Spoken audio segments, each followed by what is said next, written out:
Bismillahirrahmanirrahim. Assalamualaikum warahmatullahi wabarakatuh. Bismillahirrahmanirrahim. Wassalatu wassalamu ala Rasulillah sayyidina Muhammadin bin Abdillah wa ala alihi wa sahbihi wa man tabi'ahu ila yaumil qiyamah. Amma ba'du, faqad Nabi Mustafa sallallahu alaihi wasallam semawiha baina Muhammadin wa walidina wa jaddatina wa masyayikhina ولجميع المسلمين والمسلمات والمؤمنين والمؤمنات خصوصا دعوا بوالدي المسلمين من أسناب والدي جعل الزوجين من أشد ومن مجلس السنة في محمد صالح شيخنا في محمد محمود في عبد الرحمن شيخنا في مرشد بن حسن شيخنا في عبد الوهاب في عبد الصمد شيخنا في محمد محمد حسن شيخنا في شافعي هذا شيخنا في عبد الزيد محمد شيخنا في محمد هاشم محبوب شيخنا في جامع الموسى شيخنا في أحمد سيدنا شيخنا في عبد الصالح سيد محمد بن عبد عباس المالك الفاتحة. أعوذ من الشيطان الرجيم. بسم الله الرحمن الرحيم. الحمد لله رب العالمين الرحمن الرحيم مالك يوم الدين إياك نعبد وإياك نستعين صراط المستقيم صراط الذين أنعمت عليهم عليكم رب اغفر لي ولوالدي وارحمهما كما ربياني صغيرا. Terima kasih kepada teman-teman yang sudah ikut mendoakan almarhum ibu pada hari Selasa, yang sudah hadir takziah kemudian mensolatkan juga proses pemakaman. Sehingga kami mengasih dan mohon maaf kalau tidak urusan ketika hadir di sana kemarin. Mudah-mudahan Allah menempatkan terbaik di sisi Allah Subhanahu wa Ta'ala. Bismillahirrahmanirrahim. Qala al-mu'allif rahimahullahu ta'ala wa ala man nafa'anihi wa bi'ulumihi fid dharain amin. Bismillahirrahmanirrahim. Ilahi taraddudi fil adani yujibu wahdal mazali fajma'ni 'alaika bi khidmatin tuwassilni ilaik. Kita masih membahas tentang munajatnya Imam Athaillah As-Sakandari, pengarang kitab Hikam Ibnu Athaillah As-Sakandari. Pada munajat yang berikutnya dia sampaikan, Ilahi, ya Allah, ya Tuhanku, taraddudi fil athar. Taraddud itu artinya berbolak-balik. Kebimbangan kami, kebimbangan saya fil athar, bolak-baliknya saya pada urusan dunia. Athar itu efek dari adanya Allah. Yujibu, menyebabkan bu'dal mazari, semakin jauh perjalanan saya menujumu ya Allah. Ya Allah, ketika saya berkutat pada urusan-urusan dunia, ketika saya berkutat untuk menujumu tapi lewat perangkat dunia, akarmu, ini kok rasanya makin jauh ya Allah. Perjalanan ini bukan semakin dekat tapi jaraknya jadi jauh. Engkau ciptakan langit dan bumi, lalu aku harus berpikir terhadap penciptaan langit dan bumi. Lama ini sampai kepada zatmu, sampai kepada dirimu. Ya Allah, kau ciptakan lautan. Ada kapal-kapal yang berlayar itu di lautan. Tapi ya Allah, semakin saya pikirkan, lama juga sampai kepada-Mu. Ya Allah, kau suruh saya sholat lidzikri, aqimis sholata lidzikri, dirikan sholat untuk mengingatmu, kata Engkau ya Allah. Tapi sepanjang saya sholat, sedikit sekali saya bisa mengingatmu. Ya Allah, ini ya apalagi sih urusan kita nyari uang, urusan kita berumah tangga, urusan kita. Ya Allah, Engkau suruh kami berdoa. Tapi ketika kami berdoa, aku panggil namamu ya Allah. Ya Allah, ketika aku panggil, berarti aku masih jalan. Dan aku masih memanggil. Ini panggil masih jauh ya? Kalau kita manggil, ya Rabbana, ya Tuhan kami, masih jauh. Yang manggil tuh belum sampai.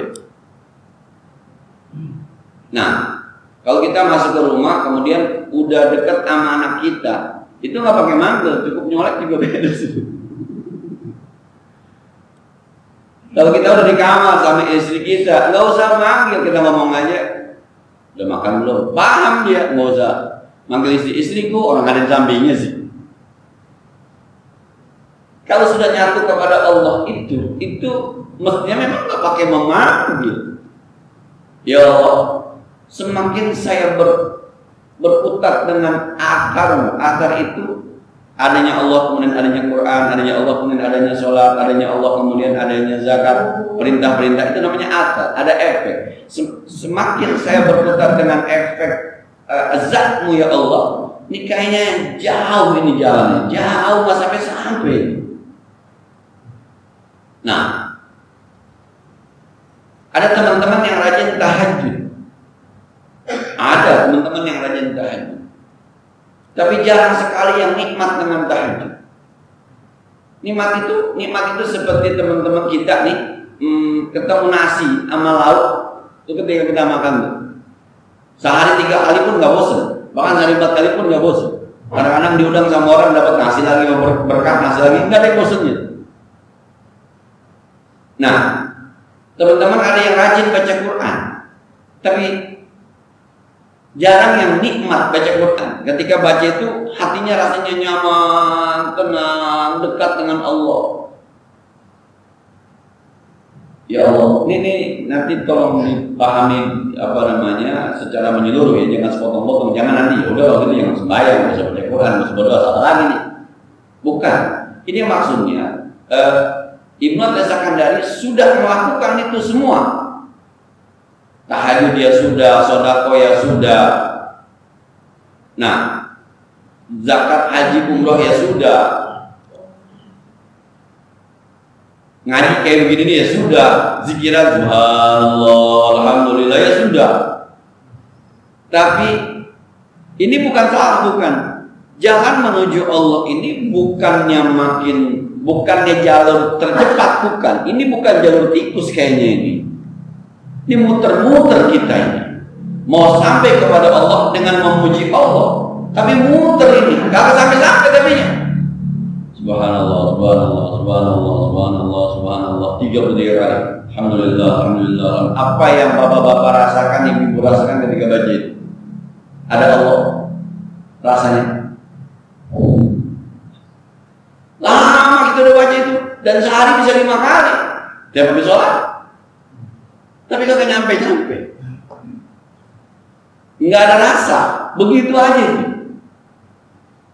Ini maksudnya Imam Ibnu, kita baca itu sama dengan kita baca, kita amalkan gitu.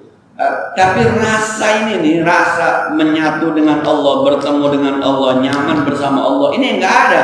Ini habis subhanallah, subhanallah, subhanallah, maha suci Allah, maha suci Allah, maha suci Allah, Allah yang maha suci. Ntar keluar ada sombongnya aja lagi. Allah Akbar, Allah Akbar, yang maha besar Allah, maha besar Allah. Ntar keluar ya ada angkuhnya aja lagi. Alhamdulillah, alhamdulillah, alhamdulillah, terima kasih Allah, terima kasih semua. Ntar udah keluar pelit aja lagi. Nggak match nih. Yang dibaca sama yang dilakukan nggak match. Ya Allah, sepanjang saya berkutat dengan urusan akhirat ini kok saya rasanya jauh amat kepadamu. Lagi-lagi nih Pak ya, jangan dipahami. Ya udah kalau gitu jangan diamalin, jangan ini salah pemahaman. Pemahamannya begini, udah kita jalanin aja kagak sampai-sampai, apalagi kagak dijalanin. Pemahaman begitu. Jangan dipahami, ya udah ngapain juga dijalanin, bukan.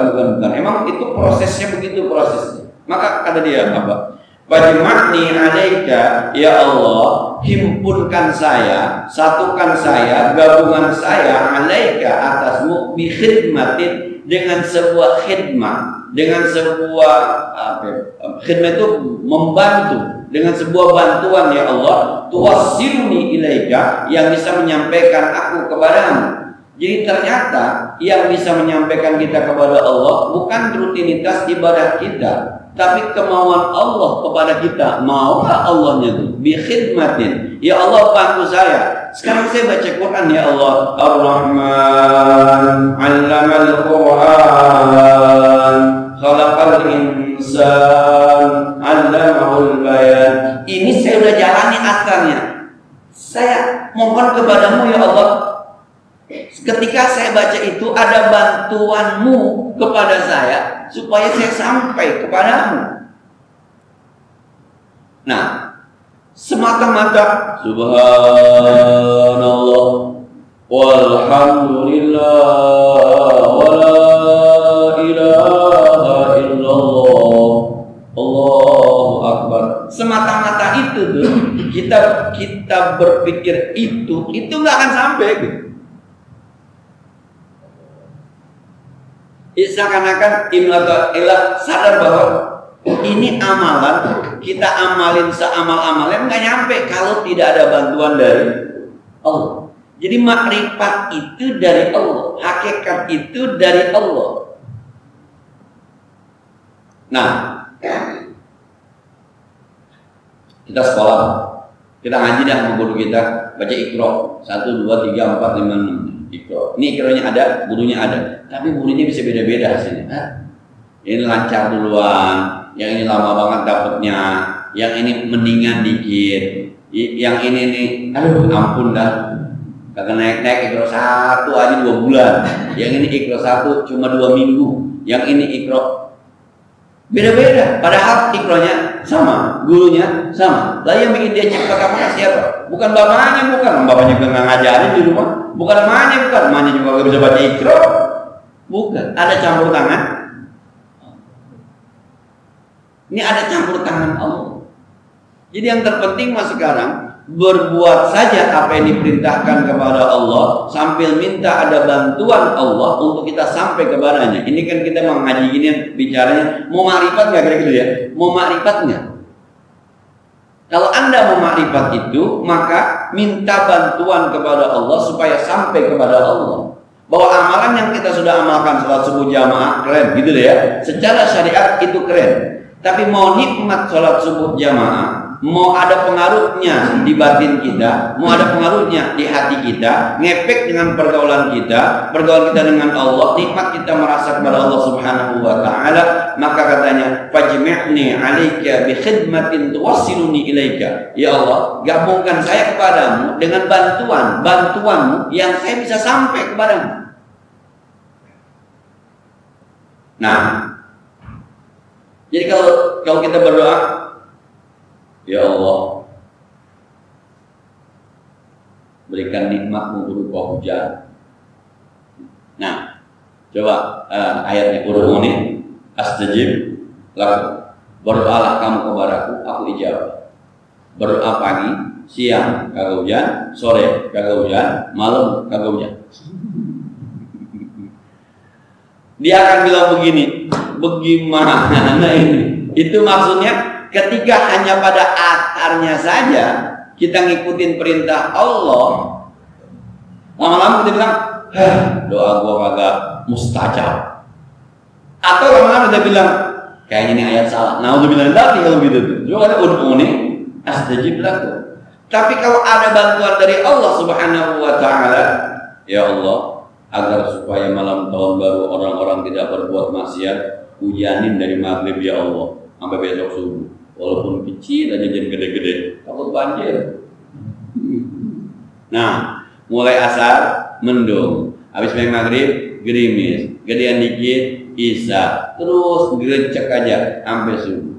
Itu kan bantuan dari Allah. Ketika itu tuh akhirnya orang bilang, subhanallah, benar ternyata berdoa. Maka besok-besok gampang udah kita mintanya, Kalau kita minta pasti dikabulkan. Itu khidmat, itu bantuan dari Allah. Nah, yang pada nikah kan ayatnya litaskunu ilaiha, nikahlah kamu maka kamu menjadi nyaman, menjadi tenang ilaiha, di tempat perempuan, di tempat istri. Kamu nyaman karena ada istri, kamu nyaman karena ada istri. Yang pada nikah nyaman nggak di samping istrinya? Nah, nyaman Pak Ustaz awal-awalnya. Nggak enak juga kita Pak Ustaz ngomongnya. Nah, nyaman awal-awalnya. Dan ketika Anda tidak nyaman, berarti bukan salah ayatnya nih. Jalannya sudah oke jalannya nih. Jadi mestinya kan kalau saya selalu ceramah nikah tuh, kalau saya ceramah nikah tuh, mawaddah ditambah dengan rahmah sama dengan sakinah. Jadi mawaddah M ditambah dengan F sama dengan S. Sebab ayatnya abis litaskunu ilaiha wa ja'ala bainakum mawaddata wa rahmah. Kami jadikan mawaddah dan rahmah. Mawaddah cinta tampilan luar, rahmah sayang tampilan dalam. Mawaddah ditambah rahmah sama dengan sakinah. Maka kalau sakinah nggak tercapai, kayaknya datanya ada yang salah nih. Kayaknya bukan mawaddah yang masuk nih kayaknya. Nah, mesar kali yang masuk ya. Jadi ketika orang nyaman litaskunu ilaiha, ini minta bantuan Allah, ternyata benar ya. Punya istri itu nyaman kita, ternyata benar, luar biasa. Maka Nabi yang sudah sampai begitu tuh sampai mengeluarkan sebuah statement an-nikah nisfuddin. Yang namanya nikah itu separuh agama. Separuh agama ada di nikah. Lu nikah maka tahajud itu jalan. Lu nikah puasa Senin Kamis itu jalan. Lu nikah sedekah lu jalan. Lu nikah mata lu terjaga jalan. Kira-kira gitu. Silakan nanti sisanya setengah lagi cari dengan takwa kepada Allah Subhanahu wa taala. Sebab memang ini antara rumus sama ini sesuai gitu. Datanya yang masuk dengan sesuai. Kesesuaian data itu bi khidmatillah, dengan bantuan Allah Subhanahu wa taala. Kan kita nggak paham apa yang dimaksud dengan mawaddah, kita nggak paham apa yang dimaksud dengan rahmah. Kepemahaman itu kemudian dipraktekkan itu bi khidmatillah, maka hasilnya adalah rumah tangga yang sakinah. Nyaman aja, nyaman. Ada COVID nyaman, nggak ada COVID nyaman. Buat bercandaan kan ada. Tahun lalu saya nggak tahun ini nggak keluar negeri tahun baru karena alasannya COVID gitu ya. Kalau tahun lalu nggak keluar negeri karena alasannya nggak punya duit. Emang nggak pernah keluar negeri aja mah itu. Tahun lalu nggak punya, tahun ini nggak keluar negeri kenapa? Ada COVID jadi nggak keluar negeri. Tahun lalu nggak punya duit, jadi sama aja tuh. Buat alasan doang yang berbeda. Tapi nyaman aja, sama istri nyaman, sama anak nyaman. Itu lagi bukan ada bantuan dari Allah. Jadi usaha kita mah kalau bahasa semakin kita mengandalkan usaha kita untuk mencapai dalam tanda petik makrifat, kenal dengan Allah, nggak akan sampai kalau nggak ada bantuan dari Allah. Nah, lu kerja banting tulang siang malam juga kalau Allah kagak redok mah tetep aja hidup lu kagak berkah. Pernyataan ini nih. Nah, tetep aja hidup lu kagak berkah. Pernyataan ini nih. Yang sama kita kadang-kadang, wah. Tapi walaupun lu cembungnya buka warung kecil-kecilan depan rumah, kalau lu nya berkah hidup nyaman lu, nggak nyambung juga sama kita. Kenapa? Sebab itu tadi. Kalau kita berkutat dengan hitung-hitungan dunia, pokoknya rumah tangga mah bahagia penumpangnya satu, duitnya sampai kurang. Nah, beras jangan sampai kurang. Nah, anak kalau bisa sekolah aja benar. Itu tuh hitungan kita tuh. Tapi ternyata berapa banyak yang sudah jalan ini enggak sampai juga. Tapi ada orang-orang yang di pojokan belah sono, di pedalaman sebelah sono, nggak begini nggak begitu hidupnya nyaman aja. Nah, maka banyak caranya. Ente yang penting harus ikhlas. Tuh ada tuh bahasa ikhlas tuh. Apa itu ikhlas? Ikhlas itu ya sudah. Kalau Anda jadi suami, ya sudah jadi suami seutuhnya. Anda jadi istri seutuhnya. Pokoknya tugas gua sama bini sama anak begini. Udah, tidak perlu mengharapkan apa-apa. Itu ikhlas. Ikhlas itu nanti yang akan membawa Anda untuk dapat bantuan dari Allah Subhanahu wa taala sehingga Anda paham betul dengan Allah. Kenal betul dengan. Nah, jadi kata Ibnu Taimiyah dengan kesadaran apa dia bilang? Ya Allah, kalau berkutat dengan urusan akar, kita paksakan tahajud kita dari 2, 4, 8, 12, nggak sampai juga. Jadi kita akhirnya cuma sekedar seremonial. Seremonial apa tuh ya? Emang bangun jam 3 tahajud aja. Bagus itu, cakep itu. Tapi ayatnya kan begini. Wa minal laili fatahajjad bihi nafilatan lak. Ini janji ujungnya nih. Asa ayyab'ataka rabbuka maqaman mahmuda. Kalau ente bisa tahajud, ente bakal sukses. Maqaman mahmuda, di tempat terbaik, di tempat terpuji. Anda jadi guru yang terbaik. Anda jadi pengusaha yang terbaik. Anda jadi murid yang terbaik. Anda jadi istri yang terbaik. Anda jadi suami, jadi ayah, jadi ibu yang terbaik. Maqaman mahmuda. Sudahkah tahajud Anda sampai ke sana? Ini kan nggak nyambung kan? Apa urusannya tahajud mau usaha? Iya, kalau hitungan akhiratnya nyambung enggak. Tapi Allah janji tuh asa ayyab'ataka rabbuka maqaman mahmuda. Nanti ujung-ujungnya Rabbi adkhilni mudkhala sidqin wa akhrijni mudkhala sidqin. Ya Allah, akhirnya masukkan saya di tempat yang benar, keluarkan saya di tempat yang benar. Di kampung yang benar, keluar dari kampung yang benar. Hidupnya benar aja. Keluar masuk itu benar aja. Ini faedah dari tahajud. Kita nggak bisa merasakan itu kalau tidak ada bantuan dari Allah. Kalau Allah bantu kemudian, iya ya, pas gue udah lazimin tahajud, hidup gue kayaknya bener aja nih ya. Rabbi adkhilni mudkhala. Besok tahajudnya udah bukan cerita 2, 3, bukan gue pokoknya tahajud. Kalau tahajud gue selamat. Iya ya, pas tahajud nih kayaknya jadi guru murid biar begini-begini pada iya ya, pas tahajud udah usaha walaupun Covid tapi tetap wah iya ya dengan tahajud. Nah, rasa itu adalah bantuan dari Allah Subhanahu wa taala yang besok-besok kita mau tahajud bukan lagi soal 2, 4 bukan. Tapi kita butuh dengan tahajud karena ada bantuan Allah mendekatkan diri kita kepada. Ya Allah, kalau saya hanya bertukar dengan akarmu, rasanya perjalanan ini jauh sampai kepadamu. Ya Allah, gabungkan saya dengan bantuanmu supaya saya bisa sampai kepadamu. Ya Allah, intinya tidak ada sampai kepada ma'rifat kecuali bantuan Allah Subhanahu wa ta'ala. Jadi soal orang ma'rifat atau hakikat itu bukan urusan kita, bukan wewenang kita, tapi pilihan Allah Subhanahu wa ta'ala. Jadi jangan ditanya kenapa Nabi Muhammad yang jadi nabi bukan Sayyidina Ali. Kenapa Nabi Muhammad yang jadi nabi bukan Sayyidina Umar? Kenapa Nabi Muhammad yang jadi nabi bukan Sayyidina Utsman? Bahkan kata seorang ulama, saya lupa namanya, mukanya keingetan almarhum. Dia bilang, kalau dari segi ilmu sampai akhlaknya Imam Syafi'i layak jadi nabi. Kalau dari sejarah Imam Syafi'i, keilmuannya, akhlaknya, kehidupannya, apiknya, itu layak jadi nabi.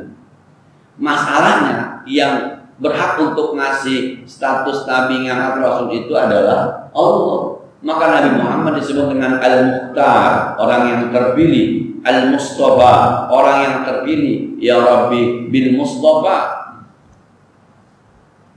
Urusan milik itu urusan Allah. Nah, maka ulama-ulama itu adalah ulama warathatul anbiya. Emang dipilih di pesantren. Coba berapa muridnya? 200, 300. Yang jadi kiai berapa? 2 doang. Kadang-kadang gagal semua satu angkatan. Ada nggak pesantren yang 200 santrinya kemudian 190 jadi kiai, 10 gagal? Terbalik adanya ya. Yang 10 jadi ustadz, yang 190 gagal. Karena itu bicara pilihan, bukan kemauan. Jalannya diikuti. Al-ilmu bit-ta'allum, yang namanya ilmu itu dengan belajar, ngapal, ngaji, baca, nulis. Orang-orang mikir gitu. Tapi tidak semuanya jadi, kan itu pilihan. Itu dipilih oleh Allah Subhanahu wa ta'ala. Bahasa kerennya apa? Given kali ya, diberikan oleh Allah Subhanahu wa ta'ala, bukan kemauan kita. Jadi jangan melamar jadi ahli ma'rifatnya. Pokoknya sekarang kerjain aja yang terbaik apa yang Allah. Secara syariat kerjain aja itu, orang tarikatnya begitu secara syariat.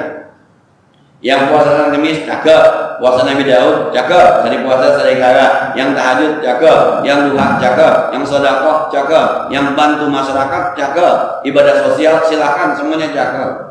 Nanti ada bantuan dari Allah yang kita merasa iya ternyata betul hadis yang mengatakan innallaha fi aunil 'abdi ma dama 'abdu fi auni akhi. Allah akan menolong hambanya selama hambanya masih menolong saudaranya. Ada rasa. Iya bener. Udah besok mah orang sampai bingung ngeliat dia bantuin orang. Itu orang nggak ada capeknya bantuin orang. Gua heran duitnya ada aja itu ya. Sebab yang lain nggak tahu bahwa di sini nih di belakangnya ada diganti sama gua, diganti. Gantinya nggak tanggung. Berapa emang butuhnya? 2 juta, 2 juta masuk 10 juta. Berapa butuhnya 5 juta masuk 50 juta. Berapa butuhnya 50 juta masuk 2 miliar. Luar biasa. Nah, tuh kalau udah begitu tuh, maka orang melihatnya nggak, itu orang nggak boleh ngeliat orang sedih dong bagi duitnya ya. Orang akan berani amat ya, karena ini dia nggak tahu nih gantinya, dia yang udah ngerasain. Keluarganya nyaman, ininya baik, kira-kira begitu tuh berkhidmat. Tapi sekonyong-konyong kita berharap, nih gue sedekah 50.000 nih, ntar Allah balas 500.000, ternyata kagak. Enggak, karena Anda mengandalkan semata-mata syariat gitu ya, mengandalkan semata-mata syariat. Nah, terusin aja, terusin. Makanya urusan begini nih, kadang-kadang ada yang gagal begini akhirnya. Udah dah, besok ngurusin 50.000 dah, mana? Tadi gue di jalan nemu 2.000 doang artinya. 2.000 aja. Itu karena sekali lagi. Itu gagal tuh. Kenapa gagal? Karena di jalanan belum sempat Allah kasih bantuan udah nggak bisa begitu. Abdul Amal adwamuha wa in qalla, sebaik-baik amal itu yang terus menerus, sekalipun sedikit, terus menerus. Allah juga akan melihat kepantesannya. Ya saya bilang gitu. Kalau bapak-bapak dikasih rizki yang lebih, yang banyak gitu, Allah juga lihat. Ya Haji Pulai mau dikasih duit miliaran bisa berhenti jadi ustaz. Cuma jangan banyak-banyak kasih duitnya biar istiqomah jadi ustaz. Bisa begitu. Ya si Anu mah kalau sehat aja bisa kawin lagi urusannya. Kalau dia kawin lagi berantakan keluarganya nih kalau dia sehat aja. Pasti sakit dikit dah, biar di rumah aja. Bisa begitu. Allah yang Maha tahu itu mah. Maka asa an tuhibbu syai'an bahwa syarrul lakum wa asa an takrahu syai'an bahwa khairul lakum. Boleh jadi apa yang kamu suka enggak baik buat kamu. Boleh jadi apa yang kamu benci baik buat kamu. Itu tuh. Nah, yang kita pernah baca ma'al-tofaka ya Allah, alangkah lembutnya. Ibu saya ketika masih sadar itu sakit dibawa ke rumah sakit Geraha. Sebulannya dirawat karena ini bulan puasa di awal puasa. Kesimpulan dia dirawat. Oke, kita urusin kita rawat. Di tes COVID negatif tes. Oke, bisa masuk. Foto paru-parunya, di paru-paru dijugakan. Kata dokter, malah spesialis bilang begini, dokter Salim. Ini bisa, enggak bukan ini. Silakan masuk ke ruang perawatan. Dokter jaga yang nggak ngasih. Coba. Dokter spesialis penyakit dalam internet bilang bukan ini bisa naik ke atas. Kata dokter jaga, bagaimana bisa? Ini titik-titik juga macam berdebar ke akhirnya dokter spesialis bisa kalah sama dokter jaga. Ada dokter spesialis ya bapak kalau tetap mau dirawat di lantai 9 COVID. Saya bilang enggak. Saya bilang ketika itunya negatif, ketika itu paru-paru dicurigai ininya negatif, kan mestinya itu jawaban dari kekhawatiran, nggak mau juga, bolang akhir. Nah, tapi dalam tanda petik gitu, kata ibu saya begini pas pulang, besok kalau gue udah nggak sadar, jangan dibawa ke rumah sakitnya. Kalau saya nggak sadar, ya akhirnya lama begitu, ya, meninggal kemarin sudah semakin lama, artinya. Hal-hal semacam itu tuh kadang-kadang saya juga nggak bisa pikir aja. Kok ada saja jalan di mana dokter spesialis bisa kalah berdebat sama dokter jaga, yang menyebabkan akhirnya nggak jadi dirawat. Padahal kita sudah siapkan, sudah kalau bahasa kasarnya, gue udah bayar, gini-gini kalau bahasa Betawi itu, gue udah bayar tinggal masuk doang, nggak jadi, kan dikhawatirkan paru-parunya. Hebatnya itu kalau tanda sertifikat sama kiri kalah sertifikatnya. Dokter spesialis bisa kalah. Ya pada ujungnya akhirnya ya nggak jadi dirawat. Ada saja jalan di mana yang dia nggak mesti dirawat akhirnya.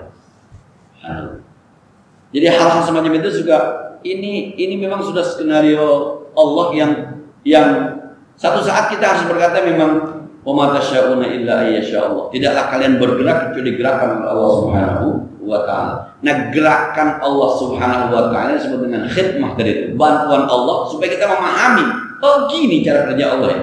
Gini cara kerja Allah. Nah, begitu lembutnya. Begitu lembutnya. Banyak kan hal-hal yang sudah terjadi akhirnya kita baru menyadari. Untung aja. Yang saya cerita itu di samping rumah saya ada orang mau hajatan bikin malam mangkatnya habis asar. Malam mangkat habis asar. Kan namanya juga malam mangkat, habis sisa biasanya. Enggak, habis asar aja. Itu sebenarnya pertimbangannya sederhana saja. Karena guru saya Kiai Haji Mursaid habis meninggal dunia, di situ yang mimpin tahlil ustadznya tinggal saya. Kalau pakai malam saya nggak bisa, saya ngajar. Karena Haji Pule nggak bisa malam, udah bisa asarnya, habis asar. Dikerjain lah tuh habis asar. Ternyata habis maghrib, empok yang hajatan meninggal habis maghrib. Coba kalau habis isya tuh acaranya, habis maghrib empoknya meninggal, habis isya tahlil gimana ceritanya? Besok mau nikahin. Ada aja jalan di mana akhirnya satu-satu. Malam mangkat beres, kemudian yang meninggal disolatin sampai jam 2 malam beres, pagi-paginya juga akan nikah beres. Seakan-akan Allah bilang, ini atu-atu ya, jadi beres semua itu. Subhanallah. Walaupun ini kita ngomong orang luar, kalau orang dalam ya beres juga beres, susah tapi kan sedih. Ya itu orang dalam tadi ya.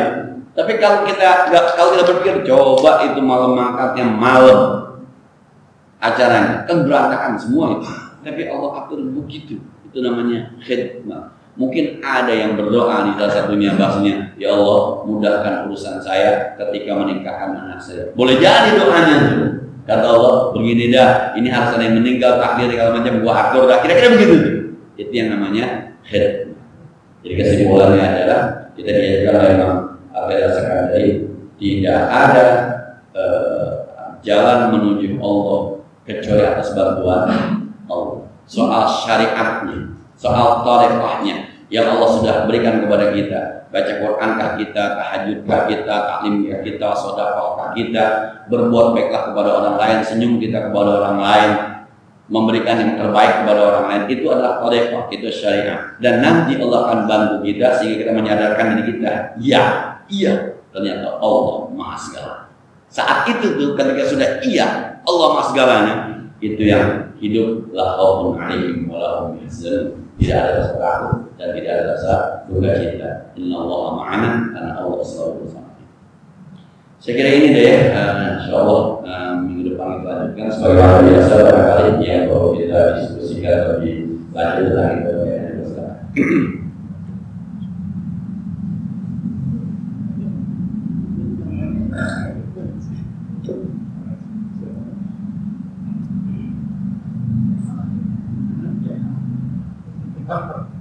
Assalamualaikum warahmatullahi wabarakatuh. Assalamualaikum. Pertanyaannya singkat saja Pak.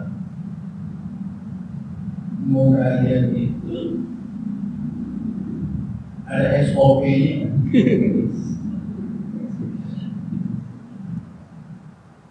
Karena ada juga yang merasa dan mengajar, ya Allah, aku ingin jadi orang kaya, ingin punya istri. Tidak ada yang mustahil bagi kau. Tunaikan hajatku ini. Apakah ini bagian dari munajat?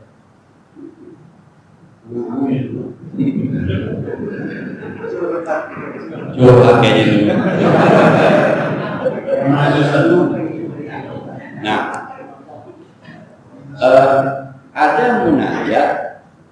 ada muhasabah, ada doa, gitu ya. Munajat itu dari kata-kata naja. Naja itu artinya berbisik. Jadi curhat kita kepada Allah dengan suara yang lirih terhadap apa yang kita hadapi, urusannya dengan Allah, itu munajat. Kalau kita begini bahasanya, ya Allah, kenapa saya belum mendapatkan nikmat tahajud? 3 tahun sudah saya bertahajud, tapi saya nggak bisa mendapatkan nikmat. Ya Allah, berikan kenikmatan. Itu munajat, berbisik. Nah, kalau muhasabah, ya Allah, dosa-dosa saya jauh lebih banyak dibanding ibadah saya. Saya pernah memaki-maki orang yang sampai saat ini saya tidak pernah lagi ketemu orangnya. Saya belum minta maaf. Itu muhasabah. Muhasabah, merenung apa yang pernah kita lakukan. Kalau tadi minta bini 4 itu doa. Nah, minta bini 4 itu doa. Kalau sudah berdoa di hadapan Allah, jangan dibatasi permintaan. Karena kita berdoa kepada zat yang maha segalanya, yang maha kaya. Nah, bini 4 itu kan bisa 1 hilang, nikah lagi hilang, bisa gitu kan? Kakek saya itu bininya 3, tapi 1-1. Ya, meninggal nikah lagi, meninggal nikah lagi, 3 juga. Jadi jangan dibatasi begini. Ya Allah, saya pengen punya bini 4 sekarang juga. Jangan begitu, jangan dibatasi. Biarkan saja nanti. Nah, jadi tidak ada SOP sebenarnya. Ini semua, ini kalau bicara munajat itu curhat kita. Ya Allah, bertahun-tahun saya berpuasa di bulan suci Ramadan-Mu, berharap menjadi hamba-Mu yang bertakwa, tapi saya nggak tahu jalannya. Sampai saat ini saya belum menjadi hamba-Mu yang paling bertakwa. Ya Allah, di mana letak kesalahan puasa saya? Itu munajat. Itu munajat. Nah, jadi dia melakukan sesuatu kayak ini, kayak Ibnu Athaillah. Ya Allah, kalau saya hanya mengandalkan untuk sampai kepadamu, nggak sampai ya Allah, nggak sampai. Bantu saya Allah, bantu gitu. Bantu saya Allah supaya sampai. Itu namanya munajat, berbisik kepada Allah. Tapi hubungannya kita dengan Allah. Kalau muhasabah itu hitung-hitungan amal ibadah kita yang boleh jadi gitu. Tapi kalau doa, itu doa tadi itu, doalah permintaan kita. Kalau sudah sampai pada tahapan doa, jangan dibatasi. Karena Allah Maha segala-galanya.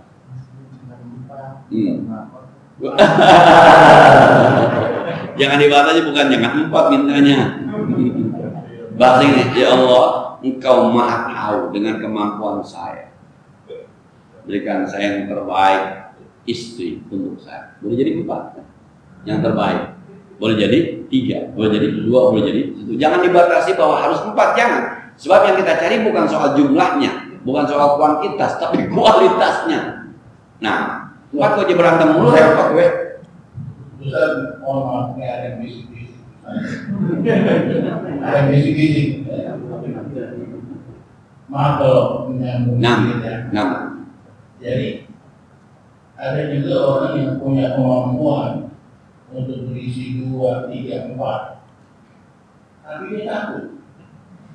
Masalahnya takut ini bukan takut kepada Allah, tapi takut kepada istrinya. Itu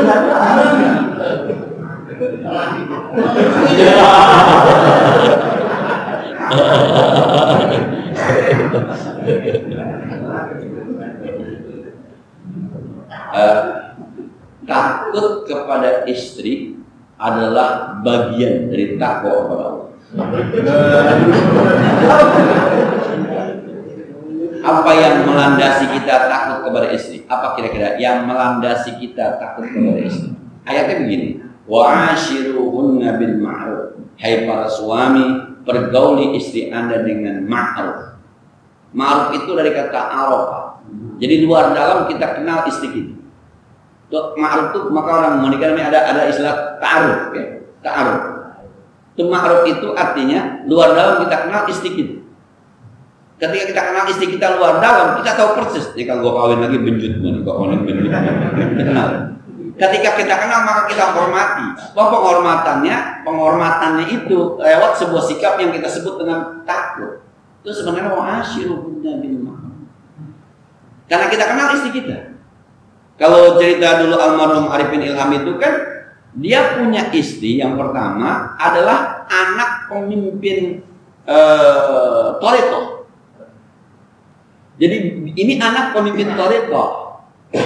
Jadi dia udah terasah nih seorang istrinya udah terasah dari ayahnya gitu. Jadi ketika dia izin saya mau nikah lagi, istrinya ya silakan aja. Sebab Arifin Ilham tahu pasti diizinkan. Dia ngomong sama mertuanya, karena mertuanya Anda sanggup silakan. Terakhirnya minta izin sama orang tuanya, kata orang tuanya sudah bikin bebek. Jadi pertama minta izin sama istrinya. Dia ma'ruf, dia kenal. Pasti istrinya ngizinin. Sebab lama bermain pada Thariqah. Thariqah itu bahasanya begitu ya. Bukan soal Arifin Ilhamnya, tapi soal bagaimana penghambaan kepada Allah. Gua nikah itu perintah Allah. Suaminya siapa kan nggak penting. Kira-kira begitu. Kita juga kenal sama bini kita kan. Kita kenal nih, kalau gue minta izin pokoknya piring melayang nih. Gelas pecah. Kita akhirnya kita tidak minta izin. Itu penghormatan kita kepada istri karena kita kenal. Wa ashiruhunna bil ma'ruf. Bersyukurlah teman-teman yang masih punya takut sama bininya. Itu bagian dari takwa. Sebab kalau ngumpet-ngumpet nanti nggak tercapai tujuan di tas gunung. Ilaiha, nikah itu kan supaya nyaman. Kalau akhirnya nikah lagi kagak nyaman, ya bakal nikah kan litas kuno ilaiha. Jangan dibuat dalil begini, Ustaz. Adil itu kan kalau kita takut nggak adil, nggak boleh. Adil itu nggak bisa Ustaz kalau kagak dua. Kalau satu nggak bisa buat timbangan, kudu dua dulu kita bisa adil apa kagak? Ya kagak gitu bang. Abang kira-kira nih satu sekarang nih satu udah beres belum? Berantem mulu saya, lu aja berantem mulu lagi dua. Kira-kira gitu. Nah. Sekiranya ya, jadi munajat kita kembali munajat itu adalah berbisik kepada Allah. Pelan bahasanya, bahasa gitu. Muhasabah itu menghitung-hitung apa yang kita pernah lakukan ibadah kita dengan dosa kita. Sementara doa itu permintaan kita. Pada level munajat, maka adukan apa masalah kita tentang penghambaan kita kepada Allah. Itu munajat. Ya Allah, saya punya rezeki banyak, tapi saya masih pelit. Saya belum kuat ya Allah, seperti orang-orang. Uang saya 1 miliar, tapi tiap Jumat saya kuatnya 2.000, jadi 2.000. Ya Allah bantuin saya biar bisa 500.000, 1 juta per minggu. Itu munajat. Nah, jadi dia merasa, jadi ilmunya yang mengatakan lu harus 1 juta seminggu, itu 3 miliar. Tapi kenyataannya nggak bisa nih. Maka diadukan, ya Allah, berat ini, kau harus bantu. Nanti ada aja tuh jalan yang dimana satu saat dalam tanda petik dia ketipu orang 500 juta, tapi dia nyaman. Nanti ada yang bilang, gua 500 juta ketipu nyaman, masa ngamal seminggu 1 juta kagak nyaman. Ada aja jalannya tuh. Begitulah cara bekerja Allah kira-kira. Cukup deh ya, ada manfaatnya. Kalau kawan kan bisa ngamal lagi. Al-Fatihah.